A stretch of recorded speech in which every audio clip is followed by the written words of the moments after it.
হয়তো অনেক কাগজে বানান ভুল ছিল, বাক্য ছিল অসম্পূর্ণ, কিন্তু আবেগের কোনো ঘাটতি ছিল না। ছোট ছোট টুকরো কাগজে লেখা এসব কথার ভেতরেই উঠে এসেছে মানুষের দীর্ঘদিনের ক্ষোভ, স্বপ্ন, আশা আর প্রত্যাশা। কেউ লিখেছেন ব্যক্তিগত দুঃখের কথা, কেউ চেয়েছেন হয়রানিমুক্ত পাবলিক সার্ভিস, রাষ্ট্রযন্ত্রের সংস্কারও চেয়েছেন কেউ। কেউ আবার জুলাই হত্যাকাণ্ডের বিচারের দাবি করেছেন। নারী পুরুষের সমতা, শিশুদের জন্য নিরাপদ পরিবেশ, মানসম্মত শিক্ষা, দুর্নীতি ও আধিপত্যবাদ মুক্ত বাংলাদেশের কথাও উঠে এসেছে বহু লেখায়।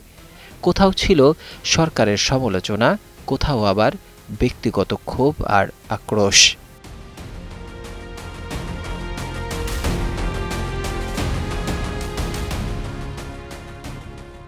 সব মিলিয়ে প্রধান উপদেষ্টা প্রফেসর মোহাম্মদ ইউনূসকে টুকরো টুকরো কাগজে মন্তব্য জানিয়েছেন 40,206 জন।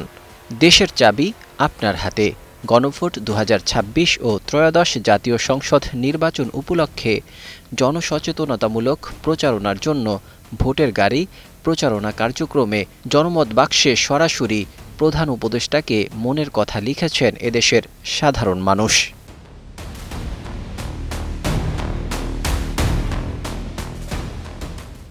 পরিসংখ্যানে দেখা যায়, ঢাকা বিভাগ থেকে এসেছে 10,216টি মন্তব্য, চট্টগ্রাম থেকে 6,006টি, রাজশাহী থেকে 5,738টি, খুলনা থেকে 4,678টি, রংপুর থেকে 3,605টি, বরিশাল থেকে 2,124টি, ময়মনসিংহ থেকে 1,799টি এবং সিলেট থেকে 1,651টি মন্তব্য এসেছে।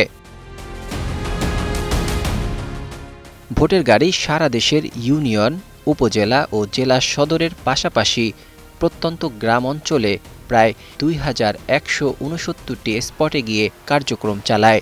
সেই সুযোগে নির্ভয়ে মনের কথা লিখেছেন নানা বয়সী মানুষ। গাজীপুরে 10 বছর বয়সী রাফা লিখেছে নিরাপদ পরিবেশে বাঁচার স্বপ্নের কথা। চট্টগ্রামের গোলাম রাব্বি চেয়েছেন ভোট দেওয়ার জন্য কর্মস্থলে সুযোগ। ঠাকুরগাঁয়ের এক দিনমজুর লিখেছেন বাজার সিন্ডিকেট আর নিত্যপণ্যের দামের চাপের কথা। বরিশালের সাদিক গুরুত্ব দিয়েছেন শিক্ষকদের মান উন্নয়নে। পিরোজপুরের একজন লিখেছেন সাম্প্রদায়িক সম্প্রীতি ও সংখ্যালঘু নিরাপত্তার দাবি। দিনাজপুরের কয়েকজন তরুণী জুলাই গণঅভ্যুত্থানকে স্মরণ রেখে নারী ও শিশু অধিকার নিশ্চিত করার আহ্বান জানিয়েছেন। এই অকৃত্রিম, সাবলীল ও আবেগভরা মন্তব্য পড়ে উচ্ছ্বাসিত হয়েছেন প্রধান উপদেষ্টা মোহাম্মদ ইউনূস। তিনি বলেছেন, জনগণের এমন ভালোবাসা ও মতামত দেশের জন্য অমূল্য সম্পদ। তাই কোনো ধরনের কাটাছেঁড়া ছাড়াই সব প্রশংসা, পরামর্শ, সমালোচনা ও নিন্দা সংরক্ষণের নির্দেশ দিয়েছেন তিনি। নাজমুল হক রাইয়ান, 21 টেলিভিশন।